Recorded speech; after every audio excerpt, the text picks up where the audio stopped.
Hello दोस्तों, आपका स्वागत है टारगेट अड्डा बाय प्रीति मैम के यूट्यूब चैनल पे।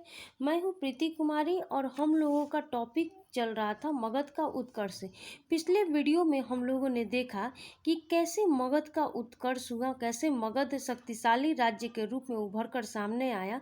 16 महाजनपदों में मगध सबसे शक्तिशाली राज्य के रूप में उभर कर सामने आया और इसकी सूची जो है 16 महाजनपद की सूची बौद्ध के अंगुत्तर निकाय और जैन के भगवती सूत्र से मिलता है। कैसे मगध जो है इकोनॉमिकल कंडीशन उसका देखा, क्या वहाँ आर्थिक स्थिति क्या थी, आर्थिक से कैसे मगध को सहायता मिला, राजनीतिक से कैसे सहायता मिला, भौगोलिक से कैसे सहायता मिला, कैसे ये सब आपस में करते हुए ये आगे बढ़ा, मगध का उत्कर्ष हुआ। और फिर हम लोगों ने पढ़ा कि मगध में वंशों का क्रम चलता रहा, जिसमें पहला वंश जो था वो हर्यक वंश था, दूसरा शिशुनाग वंश, तीसरा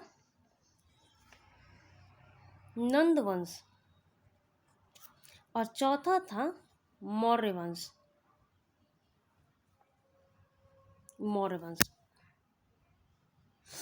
कैसे वंशों का क्रम था, तो हम लोग अब हर्यक वंश के बारे में पढ़ेंगे।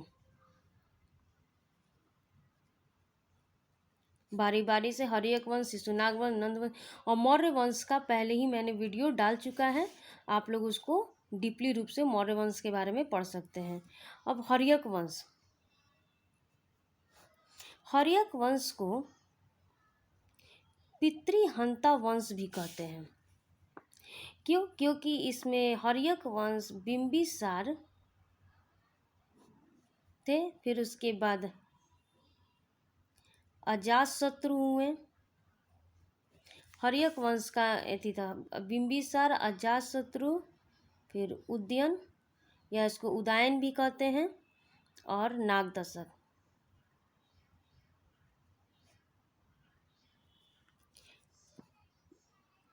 पितृहंता इसलिए कहा गया क्योंकि अजातशत्रु ने अपने पिता बिंबिसार की हत्या कर दी और गद्दी पर बैठ गया। उदयन ने फिर अजातशत्रु की हत्या कर ये गद्दी पर बैठा, और नागदशक ने अपने पिता उदयन की हत्या करके ये गद्दी पर बैठा। तो इसलिए इसे पितृहंता वंश भी कहा जाता है। ठीक है, अब हम लोग पढ़ेंगे कि हर्यक वंश की कैसे हर्यक वंश जो था, हर्यक वंश उसमें बिंबिसार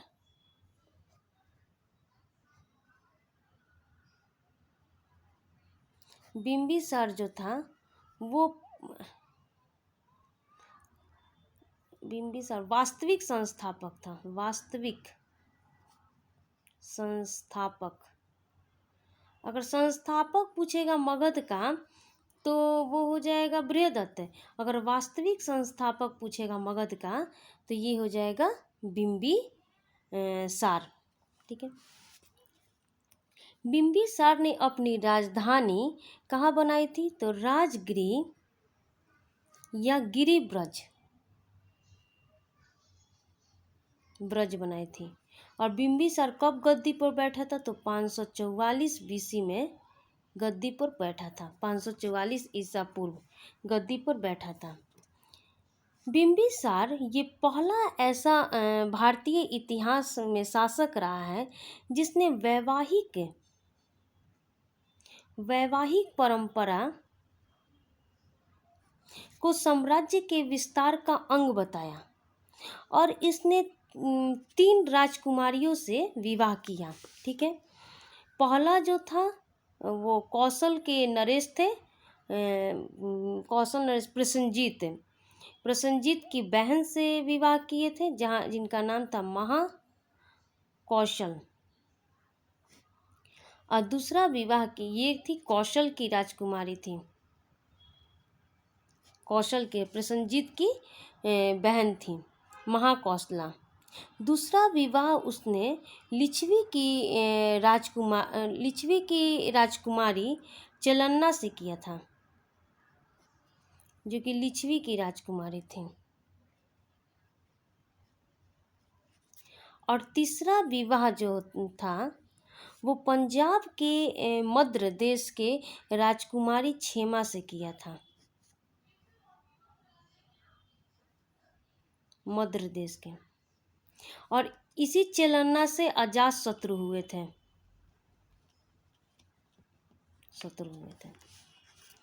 तो ये क्या किए कि इस तरह बिंबिसार ने क्या किया कि वैवाहिक संबंध स्थापित करके अपने मगध का राज्य का विस्तार किया और सैन्य शक्ति के बल पर क्या किए कि अंग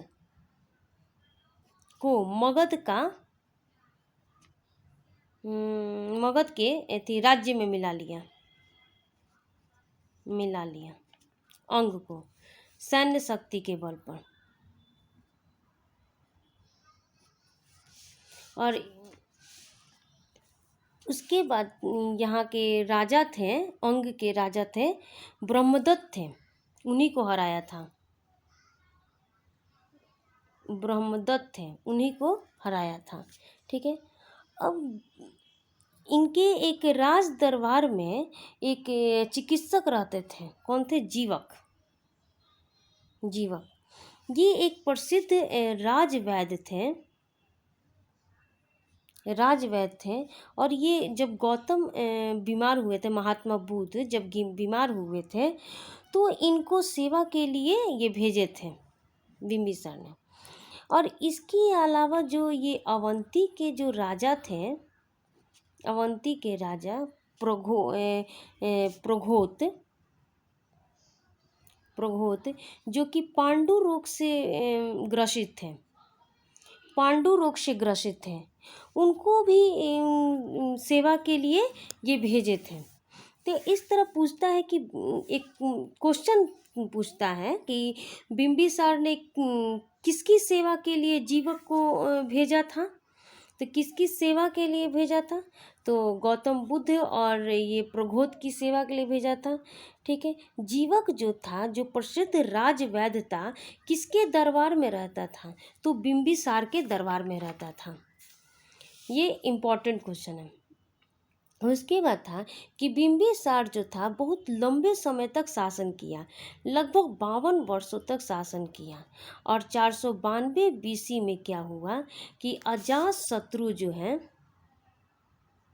अजातशत्रु अपने पिता का हत्या कर दिया और हत्या करके वो गद्दी पर बैठ गया। तो इससे जब हत्या गया तो इसको पितृहंता वंश कहा गया। अब आ गए अजातशत्रु जिनको कुणिक भी कहा जाता है। ठीक है। इनका उपनाम है कुणिक। अजातशत्रु ये 492 BC में गद्दी पर बैठे और ये वैशाली और काशी को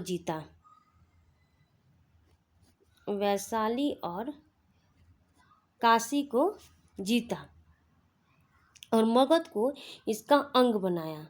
और इस जीत में इसकी सबसे बड़ी सहायता जो किया था, इसका मंत्री था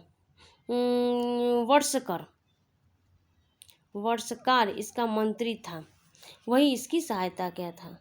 एक क्वेश्चन था, अजातशत्रु के समय ही महापरिनिर्वाण हुआ था, बौद्ध का महापरिनिर्वाण हुआ था 483 BC में। और पहला बौद्ध संगति जो हुआ था इन्हीं के शासनकाल में हुआ था। तो एक क्वेश्चन आता है कि पहली बौद्ध संगति जो है किसके शासनकाल में हुआ था? तो अजातशत्रु के शासनकाल में हुआ था। और बौद्ध का महापरिनिर्वाण भी किसके शासनकाल में होता था? अजातशत्रु के थे। तो अजातशत्रु जब ये युद्ध करता था तो मुख्य हथियार इसका था रथ मुसल और महाशिला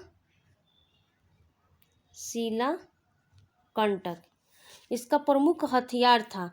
और फूट डालो और राज करो की नीति उसकी सफलता का महत्वपूर्ण भूमिका रहा। फिर अजातशत्रु जो था वो मल्ल गणराज्य पर भी नियंत्रण स्थापित किया और हिमालय के तराई तक अपने राज्य का विस्तार किया। और अजातशत्रु के अंतिम दौर में 460 BC में, ठीक है, इसका पुत्र ये इसका पुत्र कौन था? उदयन, या इसको उदयन भी कहा गया। उदयन इसकी हत्या कर दिया और स्वयं गद्दी पर बैठ गया। अब उदयन बैठ गया गद्दी पर, तो उदयन जब बैठा तो उदयन जो है वो गंगा नदी के तट पर एक सोन नदी और पाटलिपुत्र नगर बसाया। गंगा, सोन और गंडक जो था वहाँ के संगम पे जो पाटलिपुत्र का जो निर्माण हुआ था, तो यहाँ पे शहर बसाया, नगर बसाया पाटलिपुत्र। तो पाटलिपुत्र नगर किसने बसाया था? क्वेश्चन आता, पाटलिपुत्र नगर किसने बसाया था? तो उदयन ने बनाया था। अब पाटलिपुत्र को अपना राजधानी बना दिया। अब राजगिरी था पहले, राजगिरी था, अब बन गया पाटलिपुत्र। तो इस तरह इसका राजधानी का क्या हुआ? ट्रांसफर हो गया। अब यह पाटलिपुत्र राजधानी बन गया। हर्यक वंश का अंतिम वंश रहा, अंतिम नागदशक, जो कि उदयन का पुत्र था। और नागदशक के ही एथी था, अमात्य था, मतलब मंत्री था। अमात्य को, ये इसको मंत्री को शिशुनाग था। और शिशुनाग ने क्या किया कि 412 बीसी में नागदशक की हत्या कर दी, मतलब उसको हरा दिया, अपदस्थ कर दिया और उसकी हत्या कर दी, और उसके बाद खुद गद्दी पर बैठ गया। तो अब शिशुनाग वंश की स्थापना हुई। कब से कब तक? 412 बीसी से 344 बीसी तक था शिशुनाग वंश। शिशुनाग वंश के संस्थापक कौन थे? तो शिशुनाग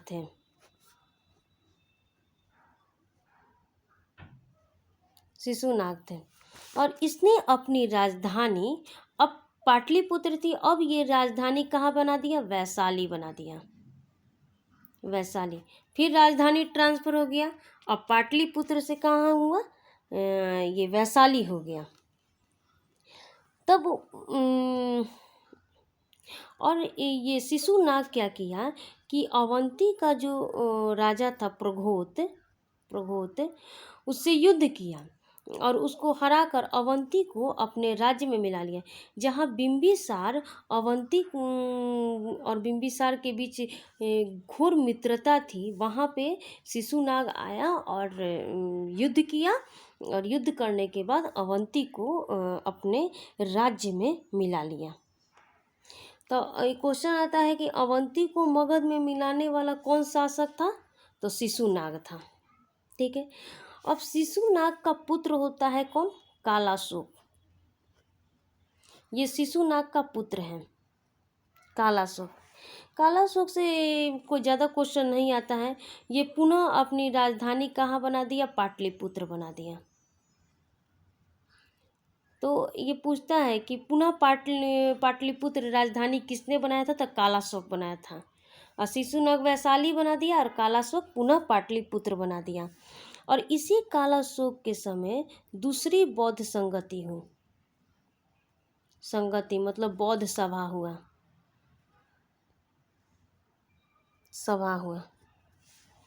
तो शिशुनाग के बाद शिशुनाग का अंतिम राजा हुआ था नंदीवर्धन।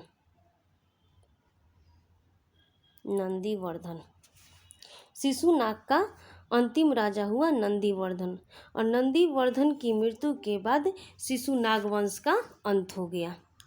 अब आ गया नंद वंश आया।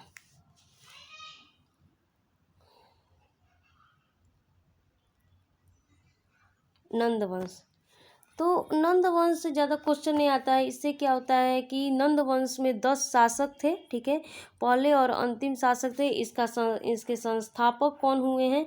तो महापद्मानंद हुए हैं। महापद्मानंद थे इसके संस्थापक नंद वंश के। और महापद्मानंद जो थे वो काफ़ी शक्तिशाली थे और ये प्रथम ऐसे शासक थे जिसने एकराट की उपाधि धारण की थी। तो एकराट की उपाधि किसने धारण की थी? तो महापद्मानंद ने। महापद्मानंद नंद वंश के संस्थापक कौन थे? तो महापद्मानंद थे। महापद्मानंद जो था इतना शक्तिशाली था कि इसको पुराणों में क्या कहा गया? परशुराम कहा गया। दूसरा मतलब कि अवतार कहा गया, दूसरा परशुराम का अवतार कहा गया। और कलिंग पर आक्रमण किया और कलिंग को जीत लिया। और जो कलिंग जो था वो उड़ीसा का क्षेत्र था। अशोक के समय ये कलिंग के युद्ध हुआ था और यही कलिंग के युद्ध को ये महापद्मानंद ने भी जीता और फिर इसको मगध में मिला लिया, उड़ीसा के क्षेत्र में। तो इस तरह कलिंग में एक जैन मूर्ति मिलता है जिसको जिनसेन कहते हैं। जिनसेन ये मूर्ति को मगध में स्थापित किया। तो क्वेश्चन आता है कि जिनसेन की मूर्ति मगध में किसने स्थापित की थी? तो महापद्मानंद ने की थी। ठीक है। अब उसके बाद कलिंग का जो राजा था खारवेल, वो इसका एथी कहाँ से मिलता है? तो मगध का जो राजा था खारवेल, वो एक हाथी गुफा का निर्माण कराया था और इस गुफा में लिखवाया था कि ये नहरों का निर्माण किसने किया था? तो महापद्मानंद ने किया था नहरों का निर्माण। तो ये भी एक क्वेश्चन आता है कि नहरों का कलिंग में नहरों का निर्माण किसने किया था? तो महापद्मानंद ने किया था कलिंग में। ठीक है। उसके बाद नंद वंश का अंतिम राजा जो था धनानंद था और धनानंद जो था वो काफ़ी क्रूर शासक था और धनानंद की शासन व्यवस्था इतनी कठोर थी कि जनता इससे दुखी था। और धनानंद के ही दरबार में एक चाणक्य या इनको कौटिल्य भी कहा गया, ये इन्हीं के दरबार में रहते थे और जिसके कारण कौटिल्य दरबार छोड़कर चले गए और चंद्रगुप्त मौर्य की सहायता से आक्रमण किया। चंद्रगुप्त मौर्य की सहायता से ये चाणक्य गुस्सा होकर चले गए, धनानंद ने इनको निकाल दिया। तो ये दरबार से निकले तो इन्होंने ये चंद्रगुप्त मौर्य की सहायता की और इस तरह धनानंद को हराकर ये चंद्रगुप्त मौर्य ने मौर्य वंश का स्थापना कर दिया मगध में। तो इस तरह हम लोगों ने देखा कि कैसे ये हर्यक वंश आया, फिर शिशुनाग वंश आया, फिर नंद वंश आया, तब मौर्य वंश आया और मौर्य वंश के बारे में हम लोगों ने पहले ही पढ़ चुका है। ओके दोस्तों, अगर ये आप लोगों को टॉपिक अगर समझ में आता है, अगर सही लगता है तो आप इसको लाइक और सब्सक्राइब ज़रूर करें।